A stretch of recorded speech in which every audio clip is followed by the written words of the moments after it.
is going to be not just entertaining, but very therapeutic, I think, for a lot of people. So thanks so much for sitting down with us. Congrats on the new tour, Stripped Down. You guys kick off July 24th. So I know that, you know, this was kind of conceptualized during quarantine. You guys kind of had to strip down literally in terms of you only had each other to partner with. So tell me a little bit about how you guys came up with this concept. I think the world has come up with this concept for us. I feel like it wasn't, you know, had it been up to us, would be on tour doing the, you know, Max, Val, Peter, Jenna tour that we've announced, actually, basically a week of the announcement of this whole pandemic in 2020. And, you know, we didn't make it a plan. This was made for us. We were able to pivot, pun intended, and try to reimagine what it would have been otherwise. You know, the show, the process, the tour itself, the interaction with the live audience, and that last part is very important because that's basically the reason for it all. We just got sat down for so long, and Val would say it too. But again, the professional life of the performer, it's such an unknown sort of thing. But the reality is that if we sit, we kind of decompose, you know, and so we need to continue moving. And this is where this came up. Look, we can't do that. How do we strip it down so we can do something anyway? Right. But I got to tell you, in the last week and a half of our rehearsals, it's stripped down, but it's not what it's going to end up being. The show is probably one of my proudest moments yet. And it's funny because every project that we've done felt that way. And so I love the fact that stripped down or not, this still feels like something that I'm going to be really, really, really proud of when it's done. Yeah, that's awesome. You guys, in the promos, we do see you're in boxers. So are you actually also going to physically strip down? Will we see that? Listen, I can't wait to take my pants off on stage. I'm just going to say it. Val hates when I say that, but. He's not going to take his pants off on stage. I'm going to try. I'm going to go as far as I can. Right. Anything goes. It's going to be a lot of surprises in the show. And I think that's what's exciting. But this last year was also, again, I feel like the most creativity, our dad says, actually, our dad loves to say, you know, a real artist needs to starve to be able to create, you know. And so we've had a great run. We've had a lot of success. And I think, you know, this last year, like it was for everyone, was a very sobering kind of like neutralizing scenario. And so for some, you know, for us, like I said, who've had a great run on TV, had a great run in touring and on a stage, you know, it was a huge kind of, everything came to a screeching halt and was a huge perspective shift. Like, how are we going to continue to do what we love to do? And will we ever do it again? You know, I think that uncertainty really, you know, placed a lot of stress in our life, along with other real life scenarios. But as artists, you know, it's such a big part of our life. And so, you know, the paradox is that's when we were, you know, going through a lot of stuff and a lot of creative juices were flowing. And this is also the way we, you know, this is very cathartic to be able to take our pain and our stress and our certainty and our struggles and kind of put it into our work and laugh about it, you know, create comedy, create, you know, not tragedy, but to kind of draw from there as well. And so, you know, I'm going back into the show, but, you know, this show is stripped down and it's playful and it's a play on words, but really it's stripped down emotionally. You know, we're going to tell stories, and knowing Max, myself as well, we've never really held back how we felt on things, how we felt about life, how we felt about even the political climate, you know, in the world. And we've always kind of reflected those emotions in our work. So this last year has given us a lot of things to put into the show, and it's ending up to be probably, you know, one of the most thoughtful ones that we've done so far. That's awesome. It sounds amazing. And you've had more time to work on it, but you've also, you know, during quarantine, you guys look amazing, but everyone's packed on a few pounds. Did you guys have to like train extra hard when you were like, oh my gosh, we have a set date now? Like how did you guys train for this time? What was different? Again, it's like one of those sink or swim situations, you know, we kind of threw ourselves into it and then worked ourselves back like, okay, well, now we got to be fit enough to do this. Yeah. Well, some of us have anticipated that these moments are going to come. And, you know, I personally have experienced like an older age of a performer for a while now. And I feel like I've come to realize that if you're not staying ready, you're never going to get ready eventually. And, you know, that's been my personal mantra. I feel like a lot of my life has been, you know, surrounding staying ready for an opportunity like this. Again, when pandemic and all this stuff happened, that's when it became real. Like, wait a minute, now I got to stay ready without any plans ahead. Like, it's easy to, you know, be physically ready for something that you know is coming.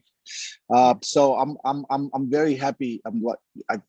I think that we've done a great job again with Val and our friends and, you know, in virtual space, let's call it that, right? When the whole world jumped into virtual reality and it became our reality as well, I think we've done well with some apps, some new business ventures that, you know, we were able to do, and it kept us moving quite literally. And so we were able to walk into this production probably more ready than we would have been otherwise. Yeah, I mean, in some ways, it's a good thing because you had more time. Will Jenna and Peta be joining you at all? I know originally it was supposed to be the four of you, so. Yeah, no, originally it was the four of us, and it was many years in the making, and it was definitely something that we really wanted to do. Yeah. And then we spent a lot of time together and decided that maybe this is not a good idea. You know, the truth is we just couldn't afford our wives on this one. You know, it's stripped down budget wise as well. Two bigger stars. Yeah. You've got some other projects going on. Do they come on the tour bus with you when they're able to? Yeah.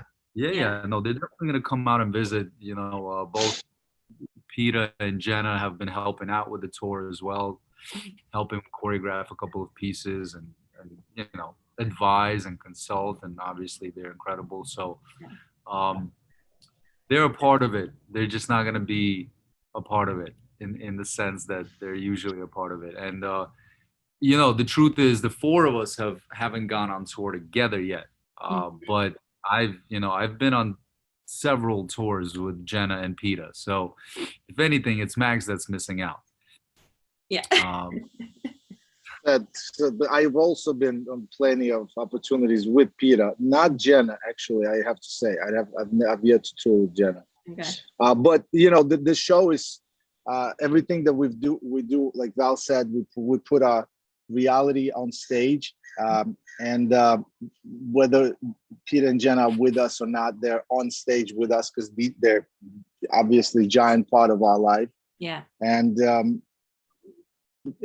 one of the things that drive me personally in staying ready and being all this stuff that we just talked about is the fact that I have a 4.5-year-old who's now, you know, mommy just went for a run and we had a great hour and a half of actually having a conversation. Like the first time, it wasn't like you know, some silly game or whatever. Like in the process of doing what we were doing, we were talking, and I realized this is not a, you know, baby at the moment or anymore. Yeah. And so now my interest in trying to, you know, he knows what mama work is because he got to see mama on Dancing with the Stars and backstage and all that, but he doesn't have that association with me yet. And so that's, you know, obviously I'm looking forward to them coming out and him sitting through the show and actually seeing what Papa does now. So That'll be a big proud moment. motivation. Yeah, yeah. Is he dancing yet? Is Shy dancing?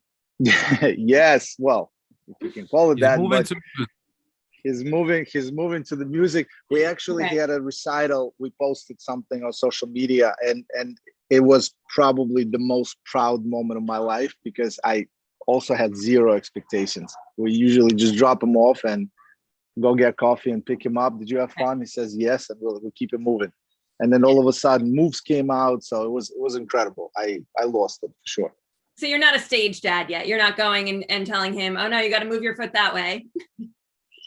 I feel like we have a perspective on this the right way of stage parenting. I think we also have a perspective on the wrong way of stage parenting. I think we've seen both sides. I've yet to make a decision, to be honest. I think it's more of nurturing and encouragement and not sure. It's a loaded question. I'm a stage uncle for sure. He's going to be a stage uncle. I have to ask because it's my job. Are you getting some baby fever yet, Val? I know you guys have talked about it in the past. Well, that was set up. Yeah. What is baby fever? Are you and Jenna talking about having a baby? Are you trying to make that next step? Are you content being an uncle? We had thoughts to talk about it. Thoughts? I can't wait to see Val in that role, to be honest. And first of all, I cannot wait to be an uncle. Yeah. I cannot wait to be an uncle. It's not just for the warm and fuzzy feelings of it. It's also for the like, and now it's my turn to show up, rally him up, Google Gaga, boo boo boo boo, hand him over, and say okay, bye now, and I'm out. You know, so like it's gonna happen. That's awesome. What kind of dad do you think Val will be? Similar to you? I hope better. I hope everybody's better than me at everything. I'm looking forward to him being a dad for sure. He has a lot to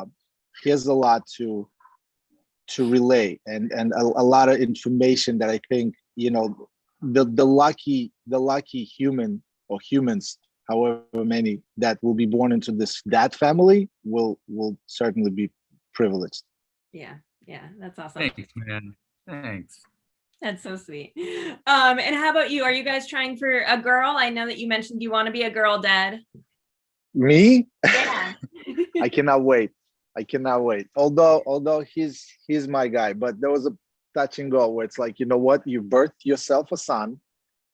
Give me a child now. So, but somebody told me, and I will never. It's just made all the sense in the world. Like, first of all, we're trying to raise a mama's boy. You know that I think better men come out of that anyway.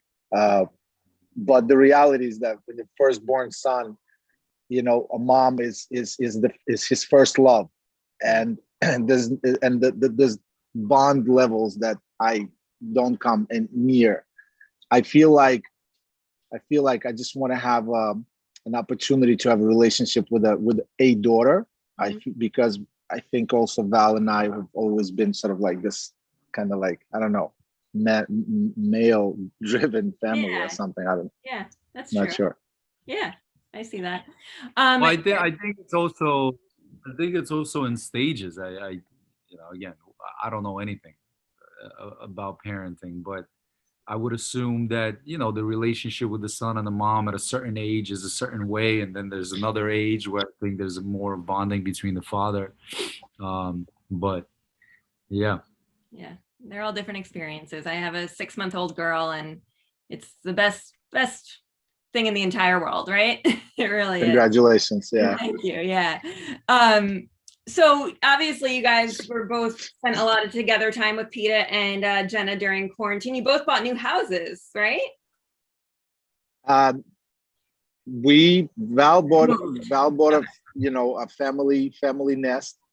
Nice. At the moment, Peta and I have a little different plans for the time being. Okay. But No, it's actually, the pandemic was a blessing because Val has been on tour bus or plane or something that was moving for probably like the better part of the last 5, 6, 7 years. Mhm. And it was the tragedy that put us down and put us in close proximity and made us spend all this time together. Yeah. And allowed us to, make some realizations that were necessary to make, where who's important in your life and how to prioritize people next to you. Definitely. So it's been a roller coaster of, I look at the anxiety that I've experienced in the last year is in like waves, it like comes and then it goes and you're like, oh, things are, whoa, why am I anxious again? So it's kind of like, and it's been really special to be able to to share and dump some of that stress on one Have another. a partner. Yeah, Yeah. for sure, because they have a family that we're kind of also looking at as an example, and I think, we found ourselves kind of in the same mix, and it was nice to lean on each other at that time. Yeah, that's nice. I think in some ways we all got closer and we all wanted to get the hell away from our partners during this time. You guys, no, right? we're supposed to. Didn't feel it, to be honest. I'm not gonna lie to you. It's like we make self-deprecating jokes all the time because it's just funnier. But when pandemic was coming, like I hate to say coming to an end because for some it's still ongoing. But like when this whole thing was like, oh, we're about to open up, and people like, oh, I can't wait. I'm looking forward to get out and just do. I was like, I'm so tired. I'm like, we've been, doing something nonstop. We weren't really actually sitting.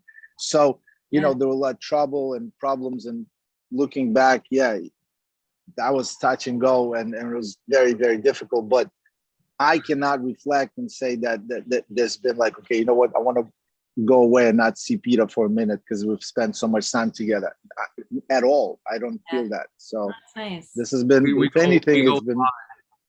We go wide in the frame, and Peter's like, and she's right here. She's like, hi, boo.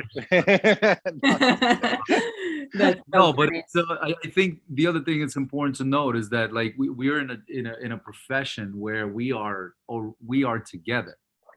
So we kind of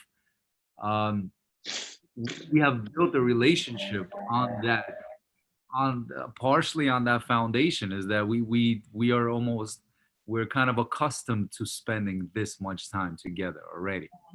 Yeah. So it was because of tour and we work in the same place and this and that, and it was actually, obviously it got claustrophobic at some point, but to some degree it was nice to, at least in my case, it was nice to experience our marriage the right way for the first time, not being married on a tour bus with 10 other people or showing up to work every day, but actually waking up in our home and making each other breakfast and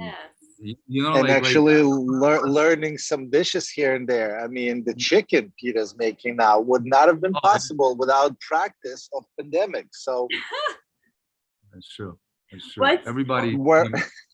What's one thing you both learned about your partners during this pandemic? She can cook. It was not a thing. She can. No, I'm just kidding. What have you learned? I'm gonna go fast because I just go. I learned that I made a right decision, to be honest. Like if there was anyone, how when they go like, who would you want to be stuck with in the house for a long time? Like we actually had that reality in the house. It's not of like, oh, hypothetical anymore. Mm-hmm. And I'd get stuck with her, any time. Hopefully never again. But you know what I'm saying? Yeah, no, that's so sweet. I got chills. I mean, her banana bread is off the chain. Banana bread is off the chain. I mean, Jenna. Go ahead. What'd you say? I was just gonna, say Jenna discovered somehow Jenna went into the sweets category straight away, and I would I never thought that would be the thing, but she makes some crazy desserts. Yeah. Yeah, no, she's great. It's just to kind of like, I guess I'd have to second what Max said. That was very well said, Max. Yeah, I mean, I'm not the type of person that I don't know. If it's taken out of context, it's gonna sound terrible, but I'm not like, love ever after type of dude. I believe that love is an ongoing effort that you make for one another, and you have to keep it alive. You could plant a seed, grow a tree, grow a plant, but if you're not watering it, taking care of it, it's not gonna blossom into the fruitful, no pun intended, marriage that it can be.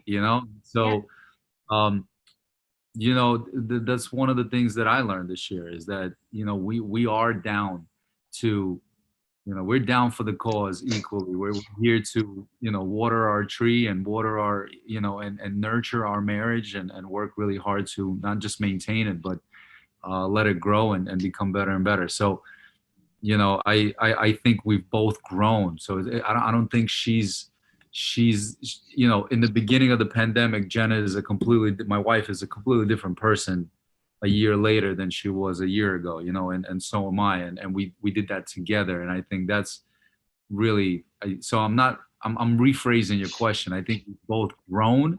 And what I realized is that we're capable of growing in a similar direction and working together. I love that. You guys are so thoughtful. It's nice that you take your time answering. I like it. You just celebrated 2-year anniversary, and you're about to celebrate 4 years, right? Married? Who's us? Yeah, I'm sorry, I'm pointing like you can see me. So Max, you're about to celebrate 4 years married, and Val, you just celebrated 2 years married. Yep. Who's the better gift giver? Do you have a gift planned yet, Max? Well, first of all, thanks for reminding me that this is our 4th year anniversary. I think. Sorry, babe. No, I'm just kidding.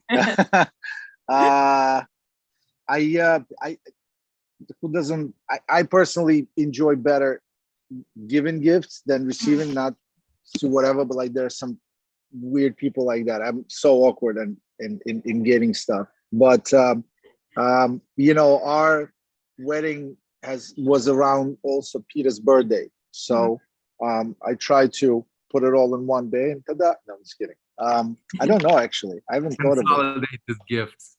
We'll consolidate the gift into one giant, I care about you a lot, babe. No, we actually we have some plans, but it's a big birthday too coming up this year. Our wedding, it's not that we don't place. For me, it was one of the most important days in my life, but it was so like, we had a baby first, we're running around, we had a tour, then the wedding, then another tour. It was like part of our events. And so I think we'll settle into like year 5, maybe we'll be like, babe, it's an anniversary now, so maybe a vow renewal on 5, like, it's give it a second. It's a little soon. I just like a big party. Yeah, no, I'm looking forward to. I definitely want like a 10-year, on maybe a 10th anniversary. We'll do another wedding or something. Yeah. And how about you, Val? How did you guys celebrate? We went down the coast, down California coast, and just had like a little getaway staycation thing. Staycation. Yeah, I mean, I would say. Go ahead. No. I'm just saying it's picturesque here. If when you're around places like this, you're like, romantic walk across the street to the beach is also a big deal. I think that for Val and I, the lives that we live are so rich, and it's with experiences, with things, the travel. A lot of times our business travel takes us to places where a lot of people maybe dream of vacationing in, and I'm not saying it with a pat. I think we truly are blessed with everything, the job, the profession, the how it came about. It's very hard for us to even do these things. So like, to us, a surprise wouldn't be like a trip to Paris. It would be more of a like a surprise. We have friends at the house. You know what I mean? Like Yeah, it's more of a surprise than yeah. so you know, for Peter and me, and I think Val and Jenna the same way, and especially again tying it all back in, like the age that we're in, we're a little bit older. You know, I'm not looking forward to that club night. I'm looking forward to friends coming over on every day, more so than anything else. And I think that, you know, these kind of surprises are you know, in nowadays. Yeah, I agree. No one wants to go out anymore. I think. But having said that, yeah. But having said that, looking forward to being in the theater, looking forward to being in those places, in those cities, in those areas, and you know, again, not to take on too much, but the responsibility of being someone's first live event. Yeah, that's what we're looking forward to, and hoping to reciprocate with the right type of first live event. So are you guys nervous at all about that, or just more excited? Super excited, you know, and especially now that we're kind of ending our second week of rehearsing and building the show. So this isn't just hypotheticals or on paper, like we see it now come alive. And I could really confidently say that this is going to be a really, really great show, honestly. And whether you're a fan of dance, whether you're a fan of Maksim Val, whether you know anything about Dancing with the Stars, like regardless, you will have a really, really great time. You don't have to be a fan of musicals to appreciate Hamilton, you know, to sit down and watch that and be like, damn, like it's history, storytelling, hip hop, music, acting, like it's just a great hour and a half of your life. Everyone needs that so badly right now. Right. And, you know, and so I'm not trying to posture us on the level of Hamilton, but there's a lot of thought that's going into the show, and there's a lot of real emotional grit and stake and honesty and genuine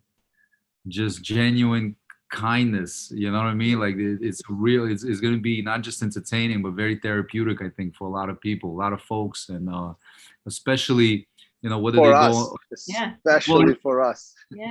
Well, for us, but you know, I know you want to heal in company almost, you know, and so like I look at dance, you know, I didn't grow up with the strong, how, you know, like faith wasn't a big pillar in our household, you know, so for us, you know, dance has been our, you know, congregation, has been our salvation in a lot of ways, and now more than ever. And I think that's why we, you know, people are like, damn, like, why you sound so, like, you're always talking about it in such grandiose fashion, like, because it has truly saved our life. It has truly been our kind of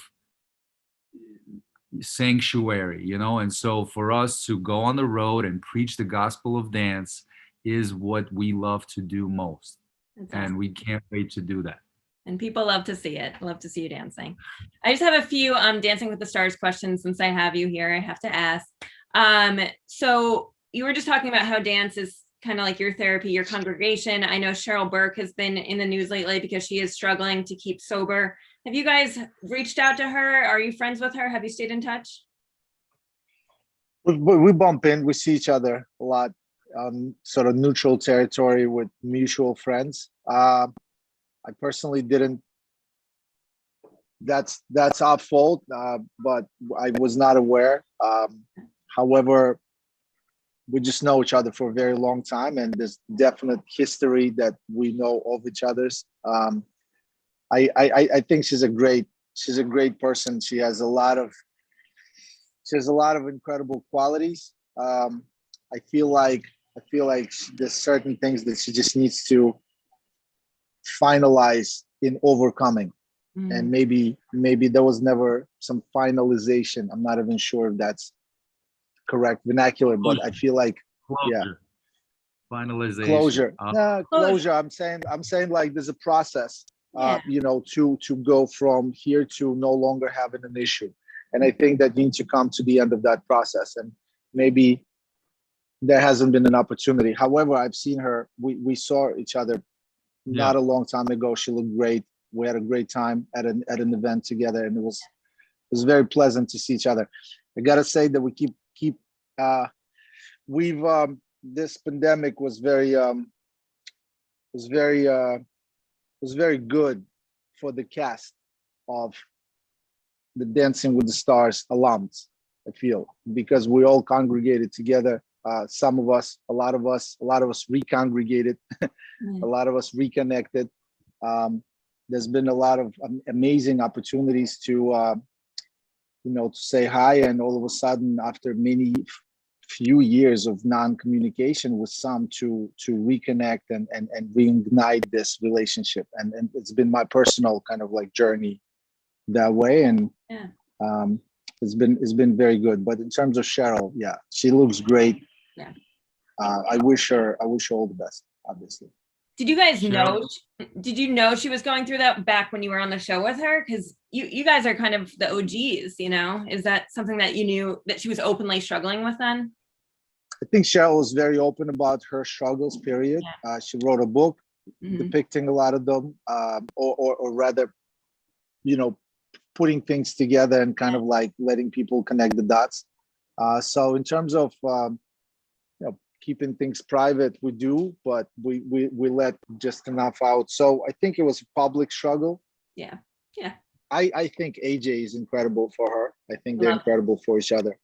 Yeah. I do think that. Who wasn't? And he's amazing. I think. He's a great dude. Yeah. Absolutely. But Val is the OG now, So now the OG. I know it's been around so long now. Would you guys ever go back to co-host or step into those shoes at all? Of the show? Of the show? Yeah. I'd step in any shoes on the show. But those are big shoes to fill, co-host. Did you enjoy watching Tyra step into that role?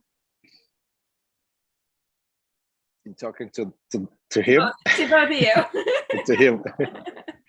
I mean, to be completely honest, as I I listen to that question, I like the role that I'm in. I like what I'm doing. What I like to host. Yeah, I'm about to host 19 cities on a tour on my own terms. I was talking to somebody yesterday about what how fortunate we are, and I was just talking about this tour and how much, because we have like 12-hour days. My whole body's exhausted. I'm like exhausted. Yeah. And I love every single ache and just every single part of it.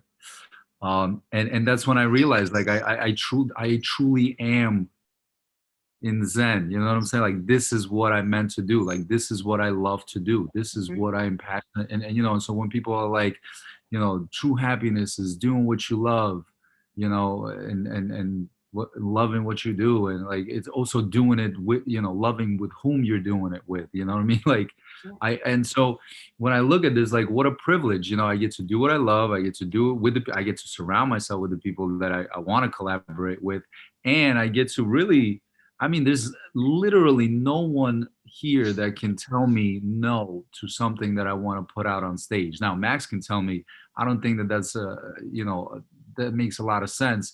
But if I'm really feeling strongly about it, he will support me and we'll keep it moving. That's not an environment that exists in a lot of places, and so I will work really hard to continue to facilitate this type of working environment for myself. As far as Dancing with the Stars, it's a beautiful collaboration. It's a beautiful institution that has taught me and has given me skills that I can now build my own foundation and my own stage and my own opportunity, or our own opportunity. But I'm not trying to go to Dancing with the Stars and change that. I'm trying to be a part of that family and do my best to support that family, not take over and be the face of this brand. Like, I don't need to be the host. I think Tyra did a great job. I think Tom did a great job. I think Aaron did a great job. I think Brooke did a great job. I think people are in place that I trust, and I trust them with my talent and with my time. And I just want to serve that collective Can I still serve? Absolutely. Am I probably, you know, do I think that I'm a huge part of that collective? Yes. Do I bring a lot of value to the show? Yes. Would I kill it as a host? Absolutely. But, you know, I don't have those, not that I don't have those ambitions, but Yeah. I am very much content with continuing to dance, continue to perform on Dancing with the Stars, continue to teach. I just want a good partner, you know, that I could put on a show and perform with. Yeah. Yeah, absolutely. I would love to host. I'd fill any shoes on that show. That's the reality for I guess somebody like me, is that I you know, this is not to of course, like, I disagree with anything that Val said. It's actually, I wish that I would have had that understanding when I first got to the show. You know, we had a different process, because I honestly had no examples of anything like this in front of me and be like, oh, that's what it's like. Yeah. But having said that, I think being part of the show from its inception and from the very beginning, and then being part of the process of figuring it out too, you know, because the people in the beginning were not really sure about how this is going to go. Mm-hmm. I think I personally would love an opportunity to step into any shoes, you know, on the production side or in front of the camera. I don't really necessarily have the passion of leading someone through this incredibly grueling process of 3 months of getting to the, you know. Yeah. I may not have that, but I do have the passion of contributing to dancing, being on television and sticking around. Yeah. Who, you said that you became close with a lot of the cast that you hadn't talked to in a while. Who have you become closest with recently that you kind of rekindled your friendship with? Mark Ballas. We haven't seen each other in a long time. He's a funny guy. I saw him recently, and you know, I couldn't stop hugging on all that fro that he's got going on, all the way down his mid back. No, yeah, definitely missed Mark a little bit. Yeah. I told him that too. I was like, I didn't know I missed you until just now. That's funny. I haven't thought about him in a while, but yeah, he sings too, right? Well, I don't think he sings too. I think he sings. He sings now. He sings now. He doesn't sing too. Yeah, he's the one singing. So again, so him and his wife, Alex, you know, they have a band, Alexander Jean. Those are their middle names. They have amazing music out. I think everyone should go and check them out. I'm very, you know, I have to second that. I reconnected with Mark, and I mean, I've never seen him be so comfortable and happy. And we know each other since we were 9 years old. And I think that's, you know, back to the Dancing with the Stars question, back to just in general relationships and Cheryl and everybody, you know, I think people don't realize how far back we go. A lot of us go before even the show, right? And so then the show erupts, but we have relationships 10, 15 years even prior to the show. Then we all become famous on this one project. Yeah. You know, and you compete. We competed against each other for 10 years before. Then we joined the project. We're competing on the project. That's a really, you know, to put relationships through that type of ringer, I think is a testament to our actual friendships, you know, 20 years later. Is like, not a lot of people have the humility to maintain that relationship in the midst of all this distraction, right? And so for us to now reconnect, to see him succeeding, to see him, you know, blossoming as an artist in his own lane, is a real pleasure. It's honestly, because we are, at the end of the day, we're all rooting for each other. Yeah, it's a real family. Just a few more questions, since I know I'm taking up a lot of your time. I know you did some choreography for Zendaya too. Mandy, I just wanna. Yeah, do you have to? Mandy, I just want to make sure. Because we have another. We had. Oh yeah. Are you running late for that? We had. Yeah. At 10:30. We're starting to run. I'm sorry. Okay, two more questions. If that's okay. You did some choreography for Zendaya. What was that like? What can you tell us about behind the scenes? Zendaya, I did choreography for Zendaya few years back now. She's grown into a superstar, and it was a pleasure to work with her younger days. It is an incredible privilege to see her blossom into the superstar that she's in. She is, and that's it. I'm a fan. I'm a friend, but I'm also a fan, and I'm just incredibly proud of her. Awesome.